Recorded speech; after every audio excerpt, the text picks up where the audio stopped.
Bienvenidos a esta catequesis que vamos a tener en este día, siguiendo el ciclo de catequesis que nos hemos propuesto para conocer a Jesús por medio de las parábolas.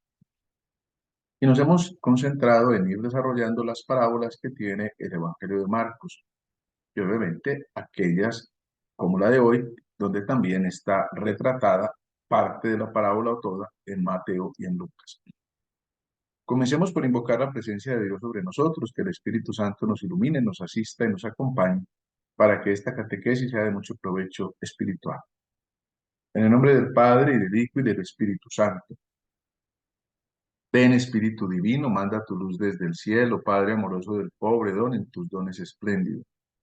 Luz que penetra las almas, fuente del mayor consuelo. Ven, dulce huésped del alma, descanso de nuestro esfuerzo. Tregua en el duro trabajo, brisa en las horas de fuego. Gozo que enjuga las lágrimas y reconforta en los duelos. Entra hasta el fondo del alma, divina luz, y enriquécenos. Mira el vacío del hombre si tú le faltas por dentro. Mira el poder del pecado cuando no envías tu aliento. Riega la tierra en sequía, sana el corazón enfermo. Lava las manchas, infunde calor de vida en el hielo. Toma el espíritu indómito, guía al que tuerce el sendero. Reparte tus 7 dones según la fe de tus siervos. Por tu bondad y tu gracia, dale al esfuerzo su mérito. Salva al que busca salvarse y danos tu gozo eterno. Amén. Concentrémonos entonces en esta parábola que Marcos trae en el capítulo 4, versículo del 30 al 32, Mateo en el capítulo 13, versículo del 31 al 32, y Lucas en el capítulo 13, versículos del 18 al 19. Vamos a leer primero a Marcos para darnos cuenta de qué se trata esta parábola. Decía también: ¿con qué compararemos el reino de Dios o con qué parábola lo expondremos? Es como un grano de mostaza que cuando se siembra en la tierra es más pequeña que cualquier semilla que se siembra en la tierra. Pero una vez sembrada, crece y se hace mayor que todas las hortalizas y echa ramas tan grandes que las aves del cielo anidan a su sombra. Vamos a mirar en qué contexto se da esta parábola. Comenzando por Marcos, nos damos cuenta que esta parábola la antecede aquella parábola que es exclusiva de Marcos, que ya tuvimos ocasión de estudiarla una vez, Marcos 4, del 26 al 29, cuando dice: también decía, el reino de Dios es como el caso de un hombre que siembra el grano en la tierra. Duerma o se levante de noche o de día, el grano brota y crece sin que él sepa cómo. La tierra da fruto por sí misma, primero hierba, luego espiga, después trigo abundante en la espiga. Y cuando el fruto lo admite enseguida, se le mete la hoz porque ha llegado la siega. Esa es la parábola que antecede a esta del grano de mostaza. Y después del grano de mostaza, simplemente Marcos concluye con los versículos 33 y 34, donde simplemente dice: les anunciaba la palabra con muchas parábolas como estas, según podían entenderle. No les hablaba si no era en parábolas, pero a sus propios discípulos se lo explicaba todo en privado. Démonos cuenta que la parábola que es exclusiva de Marcos, que está en el versículo del 26 al 29, pues ya va introduciéndonos en una semilla en que no sabemos cómo tiene que crecer. Y esta parábola concretamente nos habla de una semilla, que es la más pequeña de todas, que es la semilla de mostaza. Tenemos también que darnos cuenta que en el capítulo 4 de Marcos es donde, digámoslo así, se concentra las parábolas que vamos a ver en Marcos, como tuvimos ocasión de comentar. Allí ya vimos la parábola de el sembrador y la explicación que Jesús le da. Está la pregunta que le hacen los apóstoles a Jesús: ¿por qué? ¿Por qué a nosotros nos hablas en parábolas y a los otros no? Y luego finalmente eh, Jesús concluye, o Marcos concluye en el versículo 34, diciendo: no les hablaba si no era en parábolas, pero a sus propios discípulos se lo explicaba todo en privado. Démonos cuenta que aparece la necesidad de ser discípulo para comprender la parábola. No podemos solamente quedarnos en la figura de los 12 o de los tantos otros discípulos fuera de los apóstoles que Jesús tenía. Es que nosotros hoy día somos discípulos del Señor. Y en la medida en que somos discípulos, vamos comprendiendo o le vamos dando un mayor significado y sentido a lo que la parábola esta y las otras nos quieren decir. Algunos de ustedes podrán preguntarse, pero yo nunca había leído esta parábola, o quizás yo nunca le había prestado atención, o por qué nunca la había interpretado, porque en el ejercicio del discipulado también vamos haciendo un proceso, digámoslo así, de seguimiento frente a lo que yo soy, a lo que yo creo, a lo que yo espero, a lo que yo voy encontrando propiamente del Señor. Si nos vamos a Mateo, ¿qué encontramos en Mateo? Fíjense ustedes que en Mateo trae la parábola en el capítulo 13, que es propiamente el discurso parabólico. Todo ese capítulo 13 viene siendo un capítulo en el que Mateo nos va a referenciar varias parábolas. No hemos hablado de todas, pero cuando ya lleguemos a Mateo y a Lucas solos, pues vamos a entrar a analizarlos con mayor dedicación. Esta parábola del grano de mostaza la antecede la parábola de la cizaña. Recordarán ustedes aquella parábola en la que un hombre tiene un campo y va y siembra semilla buena de trigo, pero en la noche vino el enemigo y echó semilla mala, o sea, sembró cizaña. Cuando empiezan a germinar, el capataz le dice al dueño del terreno: Señor, nacieron al mismo tiempo semilla buena, o sea, el trigo y la cizaña. ¿Quieres que arranquemos la cizaña? El Señor le dice: no, no sea que por arrancar la cizaña arranques también el trigo. Espérate que crezcan juntas y después cuando llegue la siega, entonces ya vamos a separar unas de otras. Y esa es una parábola que, luego si Dios no lo permite, luego la vamos a comentar en otro momento, en otro día. Es una parábola en la que también Jesús interpreta esa parábola. Dice en el versículo 36 de ese versículo 13, de ese capítulo 13. Entonces despidió a la multitud y se fue a casa. En esto se le acercaron sus discípulos y le dijeron: explícanos la parábola de la cizaña del campo. Él respondió: el que siembra la buena semilla es el Hijo del Hombre. El campo es el mundo. La buena semilla son los hijos del reino. La cizaña son los hijos del maligno. El enemigo que las sembró es el diablo. La ciega es el fin del mundo y los segadores son los ángeles. Muy bien. Y esa interpretación o esa aclaración que Jesús hace de esa parábola de la cizaña nos va a servir para también poder comprender esta parábola que le va a seguir a esta de la cizaña, que es precisamente la parábola de la, de la, del grano de mostaza, que está en el capítulo 13, versículos del 31 no, esa es la que le sigue, perdón, del 31 al 33.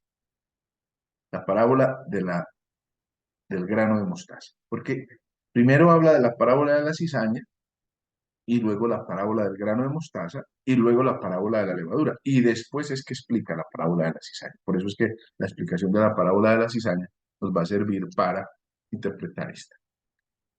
Por otra parte, si nos vamos a Lucas, nos damos cuenta que en Lucas, estamos en el capítulo 13, Lucas va a estar antecedido por la curación en sábado de una mujer encorvada. Y luego ya viene la parábola del grano de mostaza. Y luego de la parábola del grano de mostaza le va a seguir una parábola muy breve, que también tiene Mateo, que es la de la parábola de la levadura. Una mujer que pone levadura en la masa y mezcló con 3 medidas de harina hasta que fermentó todo. Esa de la levadura la trae Mateo y Lucas, pero no la trae Marcos. Por eso en su momento, cuando hablemos de Mateo o de Lucas, pues vamos a hacer referencia a esto. Aquí, ¿por qué es importante esto que lo antecede? Porque démonos cuenta que eh, hay una anticipo del que se levanta. Fíjese usted que el evangelista considera esta parábola como la conclusión del episodio de la mujer encorvada que luego endereza. Piensa entonces que la enseñanza y la curación puede simbolizar cómo Dios nos levanta, cómo Dios nos restaura precisamente de esta realidad en la que se encontraba esta mujer encorvada. Eso es el contexto en el que se da la parábola. Ahora vamos a concentrarnos en la parábola en sí. Como ustedes pueden observar en la pantalla, las parábolas son muy similares en los 3 evangelistas. Aparece en Marcos, en Mateo y en Lucas, aparece muy, muy, muy igual, digámoslo así, la parábola. Vamos a desarrollar como uno a uno los elementos que la parábola nos muestra y así podemos ir interpretando lo que las tres parábolas nos quieren, lo que los tres evangelistas, perdón, en esta misma parábola nos quieren como poner en una identidad mayor, digámoslo así, nos quieren ayudar a clarificar. Démonos cuenta que el punto de partida es el reino de Dios. Reino de Dios en Marcos, reino de Dios en Lucas. Mateo lo va a llamar generalmente reino de los cielos. Tengamos en cuenta cada evangelista a qué tradición responde. Marcos escribe para los cristianos venidos, para los cristianos que viven en Roma, o sea, venidos de todas partes del mundo. Mateo escribe para los cristianos que vienen propiamente del pueblo judío, para los hebreos. Y Lucas escribe propiamente para los cristianos venidos del mundo griego. ¿Eso por qué es importante? Porque hay signos y hay expresiones y hay palabras y hay gestos que son propios del pueblo hebreo. El pueblo hebreo, o el pueblo judío, que es lo mismo, siempre esperó o creyó en el reino de los cielos. Fíjese que entonces Mateo menciona reino de Dios por ahí unas 3 o 4 veces nomás, pero todas las veces que Mateo se va a referir, habla de el reino de los cielos, que tiene una particularidad. ¿Y por qué preferimos usar la expresión reino de Dios? Porque el reino de los cielos pareciera como una realidad más de tipo final, eso se llama escatológico, escatolos, más del tipo final, como quien dice, al reino de los cielos solo se entra al final de la historia, cuando ya nos muramos. En cambio, la expresión reino de Dios es mucho más amplia y Jesús mismo lo advierte. Les advierto, el reino de Dios ya está aquí en medio de ustedes.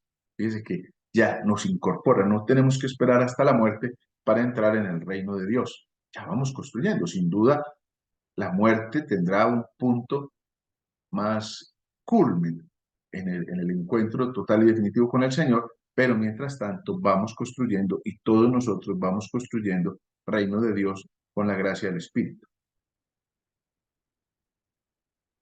Luego viene la pregunta. Fíjense ustedes, la pregunta que hace en Marcos, o más bien, ¿con qué compararemos el reino de Dios o con qué parábola lo expondremos? En Mateo no hay pregunta, entra de una vez en la explicación. En cambio, en Lucas hace dos preguntas. ¿A qué es semejante el reino de Dios? ¿A qué le compararé? Fíjese usted que son dos preguntas. ¿A qué lo asemejo? ¿A qué lo comparo? ¿A qué comparo el reino de Dios? ¿Con qué lo comparo? ¿De qué manera le logro expresar? Esta es una pregunta catequética que hace Jesús. ¿Cómo logro que ustedes entiendan aquello que yo les quiero revelar? La parábola no es un ejercicio lingüístico, ni tampoco pretende ser como el desarrollo de una formación de palabras que llevan a cositas románticas o superficiales. La parábola es un método de enseñanza importante por el cual se nos da a conocer una realidad más importante. Yo no me puedo quedar en el granito de mostaza y ya figurarme el granito de mostaza que va creciendo y que los pájaros vienen a anidar en ese árbol. ¿No? Tengo que darme cuenta cuál es el punto. Jesús, ¿a dónde me quiere llevar? Porque démonos cuenta que la pregunta de Jesús, el ejercicio es conocer a Jesús por medio de las parábolas. Entonces, Jesús, ¿qué es lo que nos quiere mostrar? El centro de la predicación de Jesús es el reino de Dios. Eso nosotros no lo podemos perder de vista.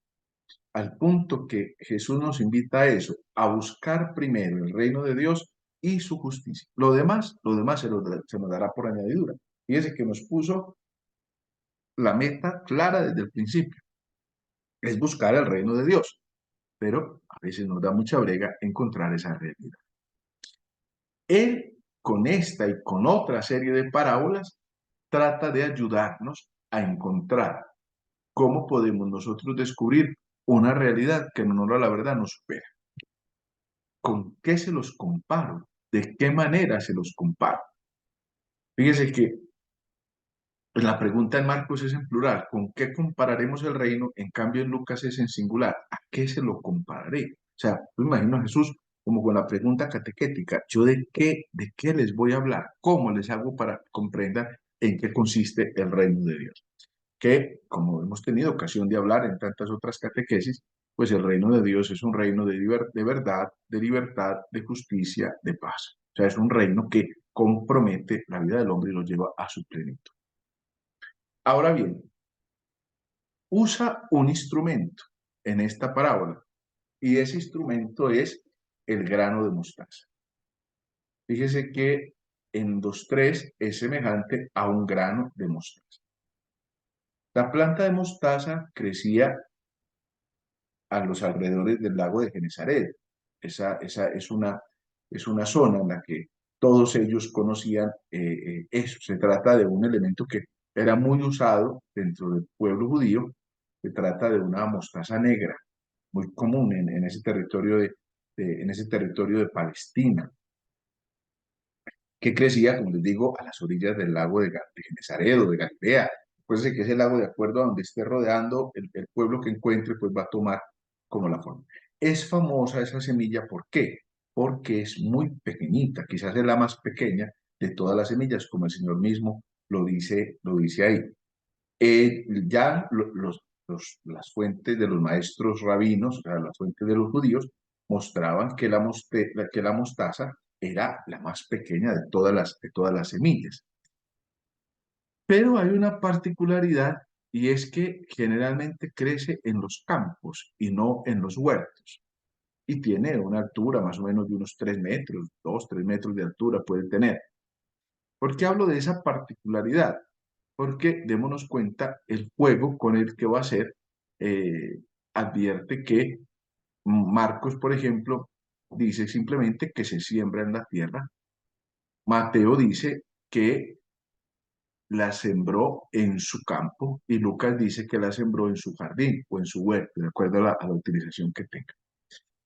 Generalmente era una planta, digámoslo así, silvestre. Tenemos que ver cuál es como la particularidad que le va a poner el uno o el otro de acuerdo a donde se siembra. Pero, ¿qué podemos entender entonces primero por ese grano de mostaza? Démonos cuenta que puede ser interpretado primero como Cristo. Cristo es el grano de mostaza.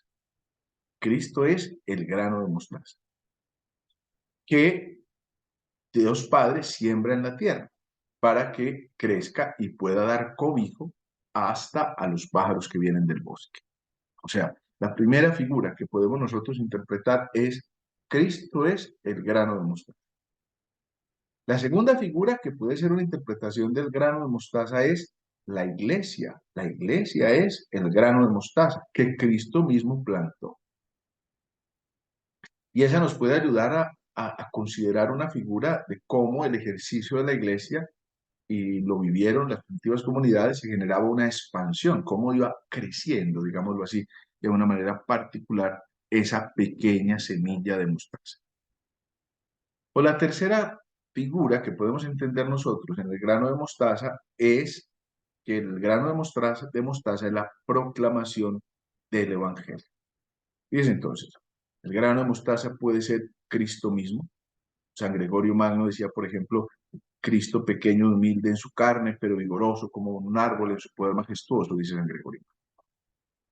O también, en segundo lugar, el grano de mostaza puede significar la iglesia, o el grano de mostaza puede significar la proclamación del Evangelio. Ahora bien, luego viene una segunda realidad.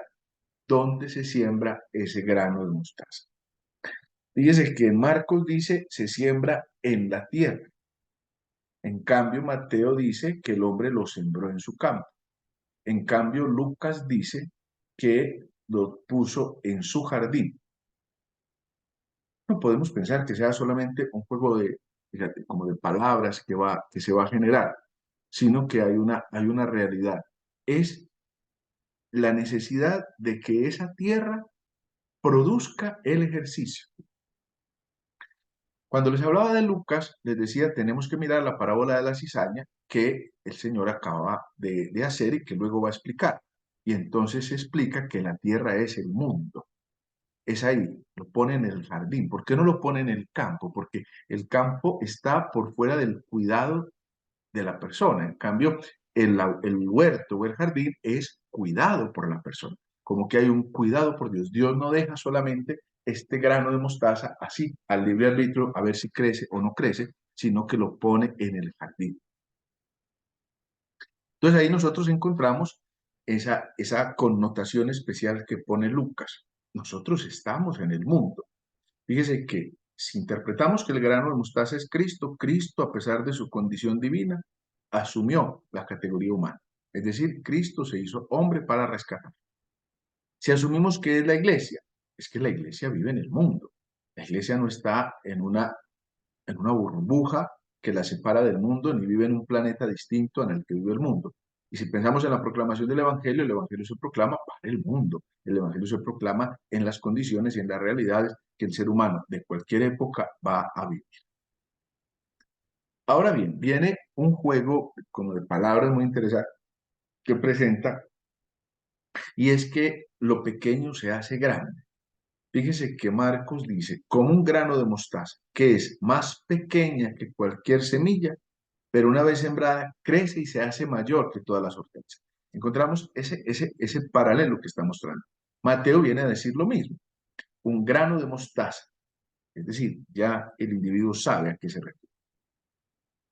Es ciertamente, dice el versículo 32, más pequeña que cualquier semilla, pero cuando crece es mayor que las hortalizas y se hace árbol. Lucas dice un grano de mostaza que creció hasta hacerse árbol. Démonos cuenta que Marcos dice es la más grande de todas las hortalizas. En cambio, Mateo y Lucas dicen que se hizo árbol. Vemos esta realidad de lo pequeño que se engrandece. La acción de Cristo que se engrandece. Incluso en un momento de la historia, esta parábola pudo haber sido interpretada pensando en la grandeza de la iglesia, porque la iglesia había estado ya presente en todos los pueblos de Europa, ya hacía parte, en todas partes habían iglesias y catedrales, en todas partes habían imágenes de los santos, en todas partes decíamos, hablamos de la cristiandad. Entonces ya, como quien dice, creció. Y esa es una visión que podría suscitarse a partir de esta parábola. Sin embargo, no deja de ser una visión triunfalista de una realidad que puede ser muy efímera, porque no nos olvidemos que los mismos que gritan Hosana al hijo de David son los mismos que a los 2 o 3 días gritan crucifícale, crucifícale. Y tenemos que descubrir que muchos pueblos que antiguamente se denominaban cristianos y fieles a la iglesia, pues hoy día difícilmente se puede encontrar un creyente o un fiel a la iglesia. Sin embargo, nosotros no podemos desconocer que la figura del árbol o de la hortaliza que crece tiene una connotación escatológica, es decir, tiene una connotación final. Es la promesa de la historia.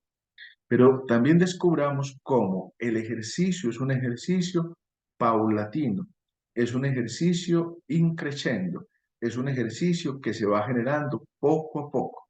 Fíjese usted, no se, la parábola no desconoce el proceso natural de la historia y eso no lo podemos desconocer nosotros, porque es que Dios va haciendo historia con nosotros, Dios va construyendo con nosotros el camino de salvación.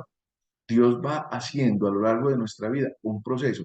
No dice que la semilla mágicamente era minúscula y de buenas a primeras se convirtió en un árbol, como puede ser una fábula del que siembra 3 granos de frijol y al otro día ya crece un árbol que llegaba hasta el cielo donde habitaban los gigantes. Eso son fábulas que puede traer la literatura.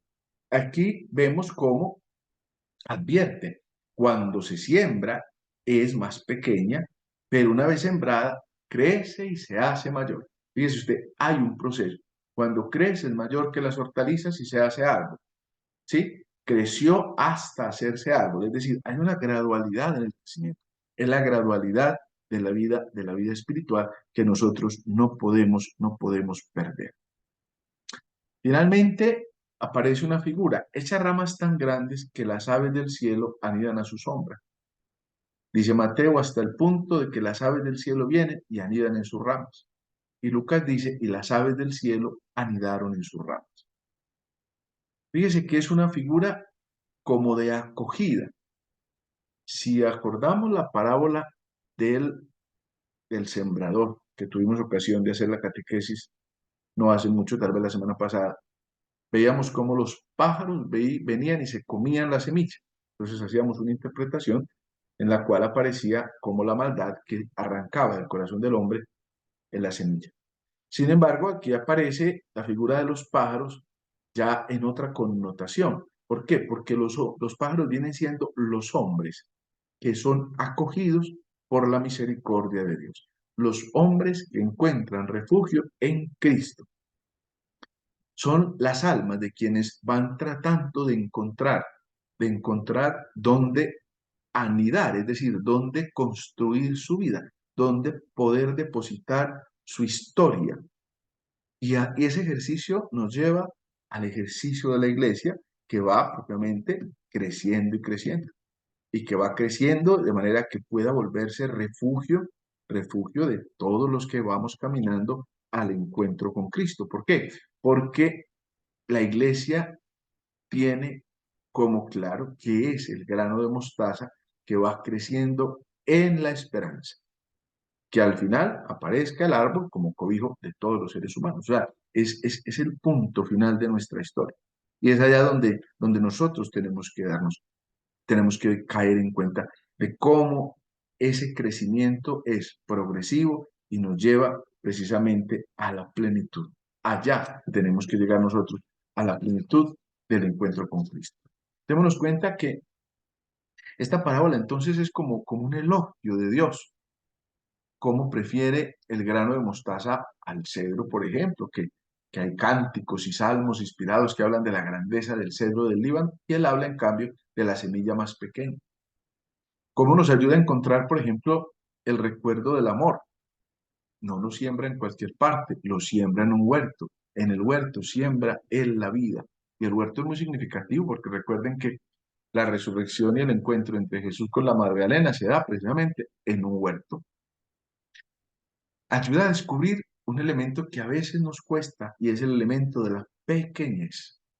Fíjese que es el granito de mostaza, lo más pequeño, sobre todo en un mundo particularmente como el nuestro, que quiere en todo momento alcanzar grandes metas, incluso hasta en la vida espiritual. Y se nos olvida que la meta del cristiano es empezar por ser pequeño. Y es ahí el ejercicio que nosotros tenemos que tratar de descubrir. Démosle gracias al Señor que nos ayude a la luz de esta parábola a descubrir lo que es realmente importante. Les pongo estas tres preguntas para que mirando esta parábola, en compañía de sus amigos o de un grupo apostólico, pues puedan comentar con base en lo que el Evangelio dice y si les ilumina algo de lo que yo dije, poder comentar estas preguntas para que también el Espíritu vaya suscitándonos fuerza interior. Nos encomendamos a la Madre de Dios y Madre nuestra. Bajo tu amparo nos acogemos, Santa Madre de Dios. No desprecies las oraciones que te dirigimos en nuestras necesidades. Antes bien, líbranos de todo peligro, oh Virgen gloriosa y bendita. Y la bendición de Dios Padre, Hijo y Espíritu Santo, descienda sobre ustedes y les acompañe.